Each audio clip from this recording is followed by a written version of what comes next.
مثل این ضیافتی ندیدم به عالم میهمانی خدا، میزبانی حسین. سر سال ما رمضونه، خدا با دست حسین روزی رسونه. گریه های پای مناجات العالمین بارئ الخلائق اجمعین، الصلاة والسلام علی اشرف الانبیاء والمرسلین، حبیب الہ العالمین ابی القاسم محمد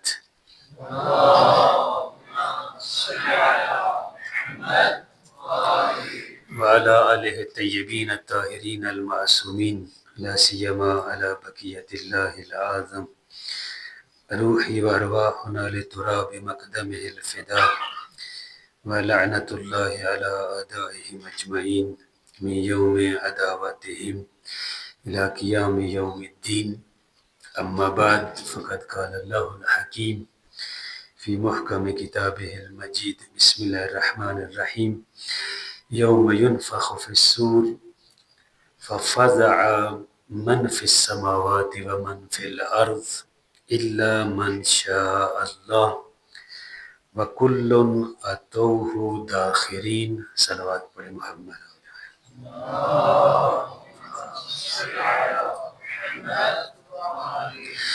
ہماری گفتگو جو ہے وہ نفخ صور کے حوالے سے ہے، یعنی صور پھونکا جانا.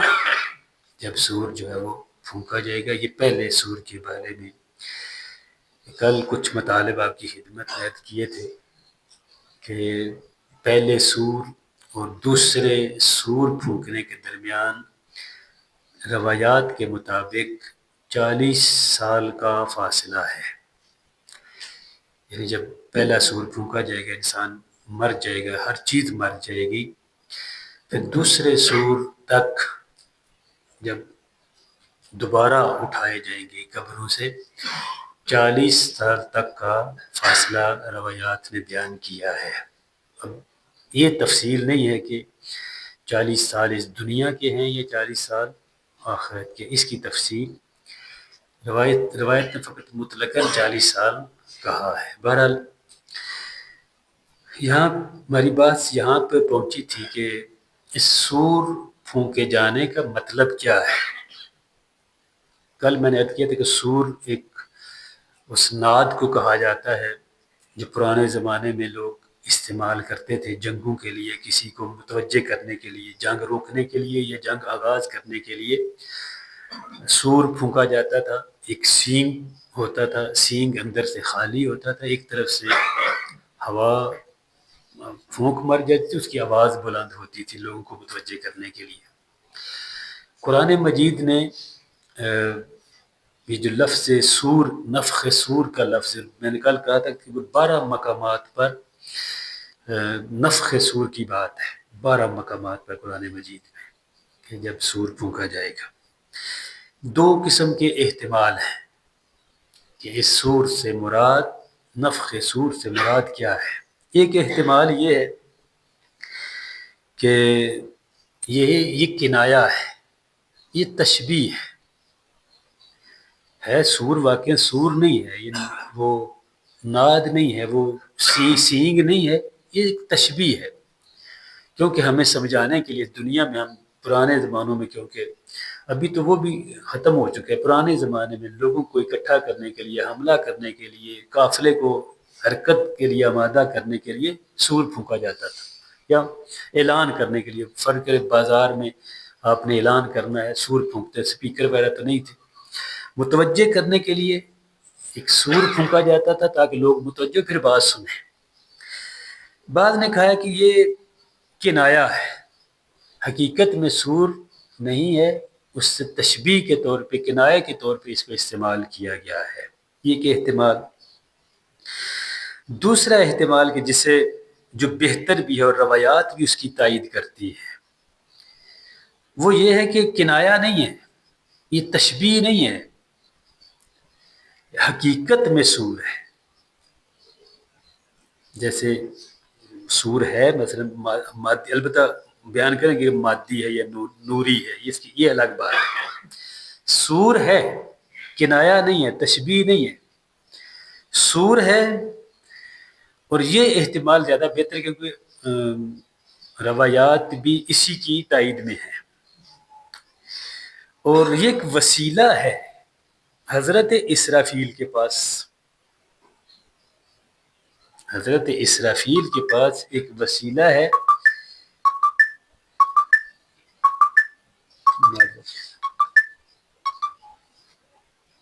دوسرا احتمال یہ ہے کہ واقعاً ایک وسیلہ ہے، ایک ابزار ہے جناب اسرافیل کے پاس،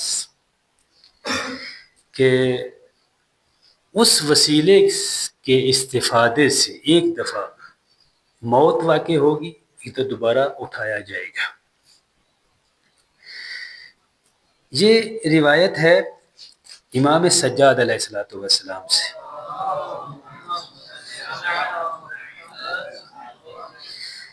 وہ فرماتے کہ سورہ اسرافیل ایک عظیم اور بہت بڑا سینگ ہے جس کے دو طرف ہیں. ایک سر ہے اور آگے دو طرفیں ہیں. ٹھیک، ایک جیسے ایک سر ہے، آگے دو اس کی اطراف ہیں. اور پھونک مارنے والا ایک سوراخ سے جب پھونک مارتا ہے، دو سوراخوں سے اس کی آواز باہر نکلتی. ایک سوراخ اہل زمین کے لیے اور دوسری اہل آسمان کے لیے. اچھا، ان دونوں یہ جو طرفیں نکلی ہیں، سوراخ نکلے، ان کے درمیان فاصلہ زمین و آسمان کا ہے. یہ روایت ہے امام سجاد علیہ السلام. یعنی یہ جو احاطہ ہے نورانی، البتہ یہ مادی نہیں ہے. یہ اگلی روایت میں بیان کریں گے. یہ مادی نہیں، یہ سور کیا آپ کے ذہن میں جیسے بھی آپ کے ذہن میں، یہ نورانی ہے، نور سے ہے، نورانی ہے، نور سے ہے. اور ایک طرف سے ایک کا رخ کس طرف ہے؟ اہل آسمان. ایک کا رخ زمین کی طرف ہے. جب سور پھونکی جائے گی تو وہ کہتے ہیں کہ یہ ایک سے اہل آسمان، دوسرے سے اہل زمین مارے جائیں گے. یہ ایک نظریہ پہلے میں نے عرض کیا تھا آپ کی خدمت میں، علامہ طباطبائی کا نظریہ مختلف تھا. وہ کہتے ہیں نہیں، صیحہ سے زمین والے مریں گے، اور پہلے سور سے وہ مجردات، چاہے عالم برزخ ہو یا چاہے فرشتے ہوں، یہ مریں گے دوسرے سور سے، پہلے سور سے. لیکن اس میں جو بیان کیا گیا کہ ایک سور ہے، دو اس کے آگے راستے، ایک اہل زمین کے لیے اور ان دونوں کا آپس میں فاصلہ کتنا ہے؟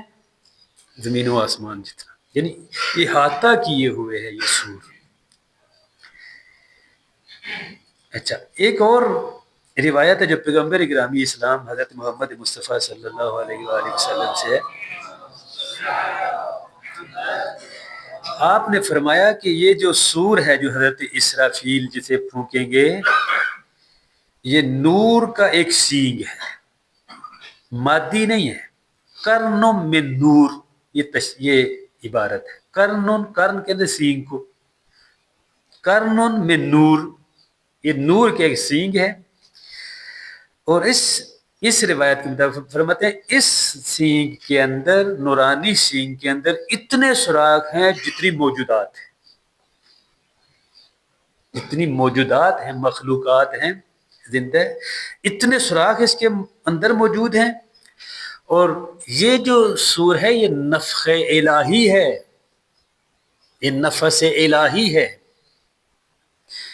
ایسے نہیں ہے کہ باقی ہے نورانی ہے، نور سے سینگ بھی ہے، لیکن جس تک وہ نفخ الہی، وہ پھونک جسے ہم اپنی زبان میں پھونک کہتے ہیں، وہ پہنچے گی وہ مرتا جائے گا.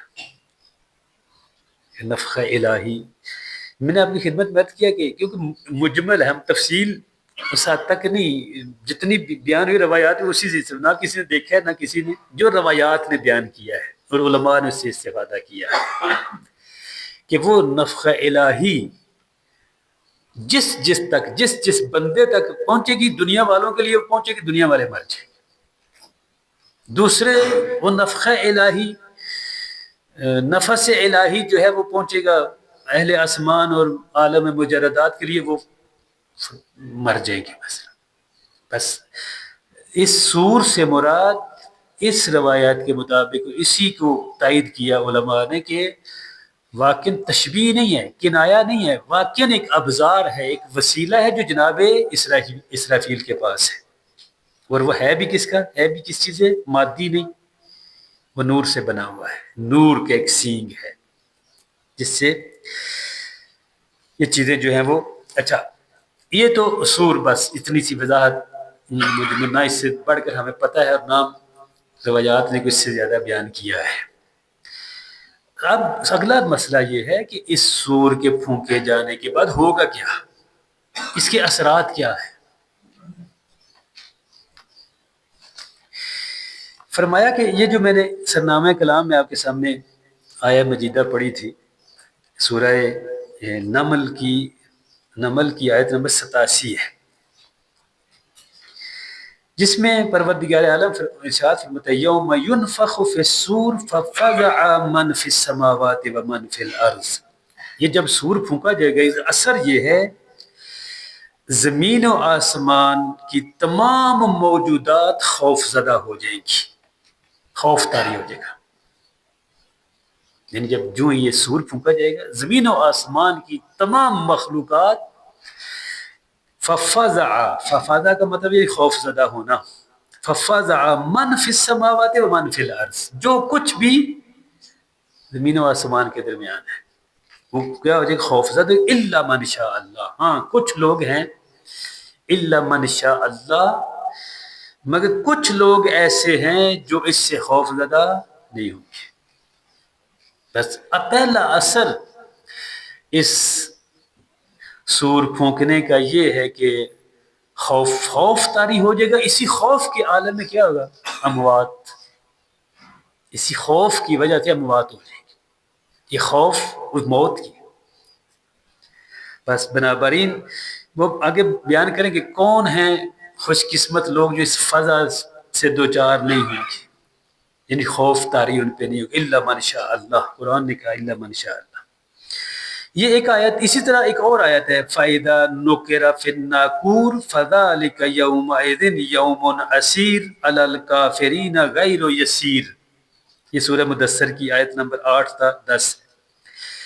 یہاں پہ ناقور کا لفظ استعمال ہوا ہے، ناقور، سور کی جگہ پہ ناقور، یہ بھی وہی معنی ہے، ناقور کا معنی بھی وہی ہے، یعنی وہ سور پھونکا جانا۔ فَإِذَا نُقِرَ فِي النَّاقُورِ، جب سور میں پھونک ماری جائے گی، فرمایا فَذَلِكَ يَوْمَئِذٍ يَوْمٌ عَسِيرٌ، تو وہ دن ایک مشکل دن ہوگا۔ اتنا خوف کہ جان نکل جائے گی، معمولی خوف نہیں ہے، اتنا زیادہ ڈر ہے، اتنا زیادہ خوف طاری ہو جائے گا کہ انسان کی جان ہی، دیکھیں بعد کا یہ نرم دل لوگ جو کوئی حادثہ، کوئی خبر، خوف، ہارٹ اٹیک ہو جاتے ہیں، کہ یہ افراد ایسے ہوتے ہیں جو کسی دھماکے کی آواز سن کے ہی ان کو ہارٹ اٹیک ہو جاتا ہے، آواز سن کے، ایکسیڈنٹ کو دیکھ کے لوگ، خون دیکھ کے بعد لوگ اپنی جان، اتنا خوف طاری ہوتا ہے، خون برداشت نہیں ہوتا، بعد لوگوں کے ایسے نرم دل ہوتے ہیں۔ یہ دنیا کی یہ چیزیں ہیں، وہ فضا کے جو پروردگار عالم کی جانب سے، اور جس کا مقصد ہی یہی ہے کہ لوگ مریں۔ اب دیکھو اس فضا کا عالم کیا ہوگا، اس کا خوف کتنا ہوگا کہ روح نکل جائے گی۔ فرمایا کہ وہ دن مشکل دن ہوگا، علی الکافرین غیر یسیر، وہ کفار پر آسان نہیں ہوگا۔ یہ سورہ مدثر کیا ہے۔ بس بنابراین اس سور کے پھونکے جانے کا پہلا اثر یہ ہے کہ ہر چیز من فی السماوات من فی الارض خوف زدہ ہو کر اپنی جان سے ہاتھ دھو بیٹھے گی، الا من شاء اللہ۔ کون ہے یہ لوگ؟ سورہ نمل کی آیت نمبر 87 میں فرمایا کہ الا من شاء اللہ، پھر 89 نمبر آیت میں 89 میں فرماتا ہے کہ وہ لوگ جو اس سور سے اس فضا سے محفوظ رہیں گے وہ کون سے ہیں؟ وہ فرمایا من جاء بالحسنۃ فلہ خیر منہا وہم من فزع یومئذ آمنون. یہ میرا سورہ زمر کی بھی آیت بھی ہے اور سورہ نمل کی بعد والی آیت بھی اسی پہ دلالت کرتی ہے. ہاں سورہ نمل کی بعد والی آیت بھی یہ ہے. اسے سورہ زمر میں بھی ہے اور سورہ نمل میں بھی. سورہ زمر کی آیت نمبر 68 ہے 68 ہے اور سورہ نمل کی آیت نمبر 89 ہے. اور سورہ زمر کی جو آیت ہے وہ اس طرح وَنُفِخَ فِي الصُّورِ فَصَعِقَ مَنْ فِي السَّمَاوَاتِ وَمَنْ فِي الْأَرْضِ إِلَّا مَا شَاءَ اللَّهُ ثُمَّ نُفِخَ فِيهِ أُخْرَى فَإِذَا هُمْ قِيَامٌ يَنظُرُونَ. یہ سورہ زمر ہے. جب سور میں پھونک ماری جائے گی تو جو آسمانوں اور زمین میں سب بے ہوش ہو جائیں گے. یہاں پہ تعبیر بے ہوش مگر جنہیں اللہ چاہے الا من شاء. پھر دوبارہ اس میں پھونک ماری جائے گی تو اتنے میں وہ سب کھڑے ہو کر دیکھنے لگیں گے. یہ زمر ہے. اور اس میں جو سورہ نمل کی آیت ہے اس میں یہ ایک بات اور پھر اس الا من شاء اللہ کی تعبیر میں جو سورہ نمل میں ارشاد فرمایا کون سے لوگ ہیں جس فضا سے محفوظ رہیں گے. فرمایا من جاء بالحسنۃ فلہ خیر منہا. جو شخص نیکی لے کر آئے گا اس سے بہتر اجر ملے گا. وَهُمْ مِنْ فَزَعٍ يَوْمَئِذٍ آمِنُونَ. اور وہ اس دن کی ہولناکیوں سے امن میں رہیں گے جس دن سور پھونکا جائے گا. اچھا یہ ایک تفسیر میں علماء نے بیان کیا ہے, روایات بھی سے موجود. یہ حسنہ کیا ہے؟ من جاء مطلق کے حسنہ استعمال ہوا ہے. جامع حسنہ کوئی خاص نیکی کی طرف اشارہ نہیں ہے. یعنی کسی خاص یہ نہیں کہہ رہا فلاں نیکی. کیوں؟ یہ نیکی ثواب کے لیے نہیں ہے, نجات کے لیے ہے. توجہ ذرا کرنا اس بات پہ. ہمیں ہے نا ہر نیکی پہ 10 گنا اجر ملتا ہے. من جاء بالحسنۃ فلہ عشر امثالھا. یہ قرآن کی آیت. ہر نیکی پہ کتنا اجر ملتا ہے؟ 10 گنا. اس نیکی پہ اجر کی بات نہیں ہو رہی. توجہ ذرا کرنا. اس نیکی پہ اجر کی بات نہیں ہے, ثواب کی بات نہیں ہے. اس نیکی پہ نجات کی بات ہے. بس نیکی کوئی خاص ہے, کوئی جامع نیکی ہے, کوئی خاص ایک نیکی نہیں. کیونکہ ایک نیکی پہ 10 گنا اجر ملے گا وہ قرآن کی آیت موجود ہے. اس نیکی پہ جو کہا کہ وَهُمْ مِنْ فَزَعٍ يَوْمَئِذٍ آمِنُونَ, اس کون سی وہ نیکی ہے کہ جس دن فضا والے دن, قیامت والے دن, سور جب پھونکی جائے گی, خوف والے دن وہ لوگ محفوظ رہیں گے. بس یہ نیکی نجات سے مربوط ہے. مختلف روایات. بس فرمایا کہ ایک روایت یہ ہے الحسنات, توجہ, الحسنات واللہ ولایت امیر المومنین علی بن ابی طالب. واللہ قسم اٹھا کے, الحسنات واللہ ولایت امیر المومنین علیہ الصلوۃ والسلام. وہ نیکی جو نجات کا ذریعہ ہے, نہ جس کے لیے آپ کو اجر و ثواب مل رہا ہے. یہ وہ نیکی ہے جو باعث نجات ہے. بس جامع نیکی ہے, مطلق نیکی ہے. جامع نیکی وہی جو سب نیکیوں کے اوپر حاوی ہو. اور آپ جانتے ہیں کہ ساری کی ساری نیکیاں ایک طرف, اور اگر کسی کے دل میں, یہ روایات برمار ہے, ایک نے کئی روایات میں, حتیٰ اہل سنت کی کتابوں میں روایات موجود ہے, جب ساری نیکیاں اس وقت فائدہ دے گی جب دل میں محبت اور ولایت اہل بیت ہوگی. بس اس نیکی سے مراد من جاء بالحسنۃ, بعض نے کہا کہ اس نیکی سے مراد کیا ہے؟ ولایت امیر المومنین. بس اس دن محفوظ رہیں گے. یہ ایک اور حدیث قدسی اس کو کہا جاتا ہے ولایت علی ابن ابی طالب حصنی فمن دخل حصنی آمن من عذابی. ولایت امیر المومن کلا ہے، اس کلے میں جو آ گیا وہ عذاب بھی پروردگار سے محفوظ ہو جائے گا۔ بس یہ جو فرمایا الا من شاء اللہ، بس ہمیں جو ہمارا جو مطلب نظم جو مقصد ہے جس کو ہم بیان کرنا چاہ رہے ہیں وہ نفخ صور ہے۔ یہ ضمن میں بات آ گئی الا من شاء اللہ، کون سے لوگ، ایسا نہیں کہ سارے لوگ اس دن پریشان، کچھ لوگ اس دن بھی عد کر رہا، کچھ لوگ ایسے ہوں گے جو قبروں سے اٹھیں گے ڈائریکٹ جنت، پرواز کرتے ہوئے جنت میں چلے جائیں گے، ان کو راستے میں کسی جگہ پہ ٹھہرایا نہیں جائے گا، حساب و کتاب کی بات نہیں ہے۔ پس بنابراین یہ اس فضا ہولناک دن ہے جب پہلا سور پھونکا جائے گا، فضا ہوگا، خوف طاری ہو جائے گا، اور ایک گروہ بچ جائے گا، اس فضا سے ایک گروہ محفوظ ہے۔ وہ کون ہے؟ من جاء بالحسنات، جو نیکی لے کے بھی ساتھ جائے گا۔ من، آپ کو پتہ ہے جا ویسے فعل لازم ہے، اور با کے ساتھ متعدی ہے تو کیا بن جاتا ہے؟ متعدی ہو جاتا ہے با کے جارہ کے ساتھ۔ من جاء بالحسنہ، نیکی آئی نہیں، جا کا مطلب ہے آنا، اور بالحسنہ یعنی لانا، اگر با کے ساتھ متعدی لانا، جو نیکی وہاں پہ جائے بھی، یہ نیکی باقی رہنی چاہیے، تب جا کے اس کا اجر ہے نا۔ فرض پر ہم ادھر نیکی کر کے اسی کو جلا دیتے ہیں ادھر ہی، ایسا ہے نا، ایسا کئی دفعہ نیک اعمال کرتے ہیں بعد اس کو ضائع بھی کر دیتے ہیں، ضائع بھی نہ ہو، پھر یہ نیکی اس فضا اکبر سے۔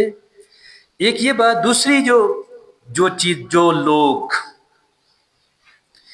اتنے بڑے حادثے سے، عزیزان معمولی حادثہ نہیں ہے، زمین و آسمان تباہ و برباد ہو جائے گا اس فضا سے، اس خوف سے، ہر مخلوق اس فضا سے کانپے گی۔ فرمایا کہ ایک ایسے لوگ ہیں خاشیۃ ابصارہم ترحقہم ذلہ ذالک الیوم الذی کانوا یوعدون، اتنا سخت دن ہے اس دن کہ ان کی آنکھیں جھک جائیں گی اور ان پر ذلت چھائی ہوئی ہوگی۔ ترحقہم ذلہ، ان پہ ذلت چھائی ہوئی ہوگی۔ ذالک الیوم الذی کانوا، یہ وہی دن ہے، اس دن کہا جائے گا یہی وہ دن تھا جسے ہم تمہیں کہتے تھے آئے گا ایک دن، وہ آ گیا ہے۔ اور پھر فرمایا کہ یوم، یہ ابھی اس پہلے سور کا اثرات اس کو بیان کر رہے ہیں کہ پہلے سور کے بعد کیا ہوگا۔ پھر فرمایا یوم یخرجون من الاجداث سراعا کأنہم الی نصب یوفضون، جس دن سور پھونکے جائے گی، پہلا سور ہو یا دوسرا سور ہو، کیونکہ عالم محشر میں اب جا رہے ہیں، جس دن وہ قبروں سے دوڑتے ہوئے، جب دوسرے سور کی بات آ رہی ہے، دوڑتے ہوئے غمگین حالت میں نکلیں گے، گویا وہ کسی نشانی کی طرف بھاگ رہے ہوں گے۔ یہ سورہ معارج کی آیت نمبر 43 یا 43 نمبر آیت ہے۔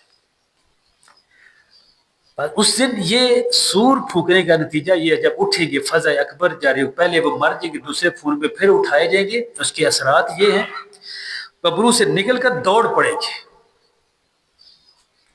قرآن کی تعبیر، روایات کی تعبیر یہ کہ قبروں سے جو ہی نکلیں گے دوڑیں گے، اور اتنا نفسا نفسی کا عالم ہے،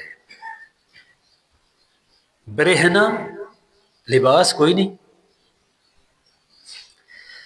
لیکن کوئی کسی طرح متوجہ کوئی نہیں ہے، اتنا خوف ہے۔ ماں پہچانتے ہوں گے ایک دوسرے کو، مدد نہیں کریں گے، سب ایک دوسرے کو پہچانتے ہوں گے، لیکن ہر بندہ پریشان ہے، ہر بندے کو اپنے لالے پڑے ہوئے ہیں، ہر بندہ اپنی فکر میں ہے، اور اس محکمہ الہی، عدالت الہی کی طرف دوڑتے ہوئے جائیں گے۔ ہاں، پھر فرمایا کہ ایک اور گروہ ہے جو اس دن بچ جائے گا، وہ کیا ہے؟ فرمایا کل عین باقیۃ یوم القیامہ الا ثلاثۃ اعین، قیامت دن ہر آنکھ روئے گی، ہر آنکھ آنسو جاری ہو، مگر 3 آنکھیں، عین بکت من خشیت اللہ. اس میں مختلف قسم کی روایات ہیں، میں اس سب میں نہیں جانا چاہتا. ایک وہ آنکھ قیامت کے دن نہیں روئے گی جو اس دنیا میں خوف الہی سے گریا کرتی رہی ہے. جس کو فرصت ملی اس نے خشیت الہی میں سجدے میں سر رکھ کر ویسے دعا و مناجات میں خوف الہی سے جو اس دنیا میں روتی رہی ہے، اس دن وہ خوش ہوگی. دوسری کون سی؟ عین غزت عن محارم اللہ. دوسری وہ آنکھ اس دن محفوظ رہے گی اس عذاب سے، اس مشکل سے، جس نے اپنے آپ کو اللہ کی حرام کردہ ہوئی چیزوں سے اپنی آنکھوں کو بند کر لیا تھا. جس کو اللہ نے حرام قرار دیکھنا حرام قرار دیا ہے، اس سے آنکھیں بند کر دی. یہ آنکھ اس دن محفوظ ہے، اس دن یہ آنکھ روئے گی نہیں. وَإِلَّا اس دن آنکھیں جھک جائیں گی، ذلت چھا جائے گی. جیسے بندے کے اوپر آدمی ذلیل آدمی کیسے خاضع ہو جاتا ہے، شرمسار، ندامت. لہذا کچھ ایسی چیزیں جو ہیں جو انسان کو عزیزان کبھی بھی، اکثر کہتے رہتے دعا میں جملے عرض کرتا، کبھی بھی اپنی آنکھوں کو خشک نہ ہونے دو. یہ آنکھیں خشک ویسے نہیں ہوتی، دل کے ساتھ اس کا تعلق ہے. جتنا دل نرم ہوگا اتنی آنکھیں برسے گی. دل کیونکہ نرم نہیں ہے، دل میں آلودگی ہے، دل میں کساوت ہے، آنکھیں بھی نہیں برستی، آنکھیں بھی گریا. کبھی دیکھو انسان کے اوپر مختلف حالات طاری ہوتے ہیں، کبھی دیکھو وہ آنسو آتے ہی نہیں. اس کی وجہ کیا ہے؟ دل سخت ہے، دل نرم نہیں ہوتا. یہ ماہ مبارک رمضان بہترین ماہ ہے دل کو نرم. کیوں؟ اس لیے کہ پیٹ خالی، کیونکہ پیٹ بھرا ہو تو پھر سستی اور کوتاہی اور چھا جاتی ہے. پیٹ خالی ہے، روح کو بھی مضبوط ہونا چاہیے. بدن لاغر ہے، روح کو مضبوط ہونا چاہیے. روح جب مضبوط ہوگی دل نرم ہوگا، نرم ہوگا آنکھوں میں آنسو آئے گی. یہ امام سجاد مناجات شاکین میں اللہ کی بارگاہ میں عرض کرتے ہیں، پروردگارا میں ایسی آنکھ سے تیری بارگاہ میں شکایت کرتا ہوں.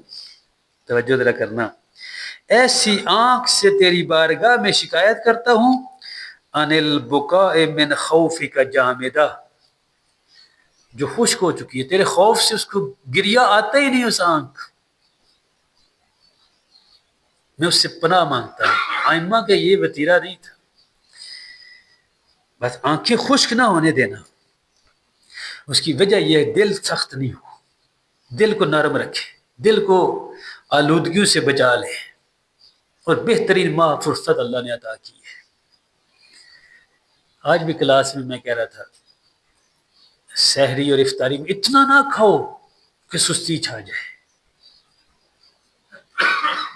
اس بات ہمارے دوست نا دیر تک رات میں اتنا نہ کھاؤ، اتنا کھاؤ کہ رات کو عبادت میں مزہ آئے. اتنا نہ کھاؤ کہ پھر رات کو مصلی پہ کھڑا ہی نہ ہونا پڑے. اتنا نہ کھاؤ کہ سجدہ ہی نہ کرنا پڑے. اس ماہ سے استفادہ کر لو، فرصت ہے. پتہ نہیں آئندہ سال ہوں گے یہ بھی یا نہیں ہوں گے، یہ تو خبر ہی کوئی ہے. اس ماہ کو ضائع نہ ہونے دینا. عقل مند وہ ہے اتنی فرصت کے لمحات کو ضائع نہ ہونے دینا. یہ شہید مطہری لکھتے ہیں، آیت اللہ عبد الکریم حائری. دیکھیں بزرگان جنہوں نے عہدہ علم قوم کی بنیاد جنہوں نے رکھی، وہ کہتے ہیں کہ آیت اللہ حائری شہید مطہری نقل کیا ہے کہ وہ کہتے ہیں اگر میں نیند کی حالت میں سویا ہوا ہوں اور نیند کی حالت میں نہ محرم پہ میری نظر پڑ جائے، میں آنکھیں بند کر لیتا ہوں. پریکٹس دیکھی، تمرین کہ اتنی زندگی میں اتنی پریکٹس ہے، اتنی تمرین ہے کہ اگر مجھے نیند میں بھی، خواب میں بھی مجھے نہ محرم نظر آتی ہے، میں آنکھیں بند کر لیتا ہوں. آیت اللہ حائری مؤسس عہدہ علم کو. اور وہ بس آخری بات کرتا ہوں، پھر اگلی بات انشاءاللہ بعد میں. شہید ایک ارباب تھے، عارف تھے، عالم تھے. ان کے بارے میں ان کے شاگرد سے جب پوچھا کہ آیت اللہ ارباب کے بارے میں بتاؤ، تو انہوں نے کہا کہ آیت اللہ ارباب کہا کرتے تھے کہ 90 سال میری عمر ہو گئی ہے، میں نے ایک مرتبہ بھی نگاہ حرام نہیں کی.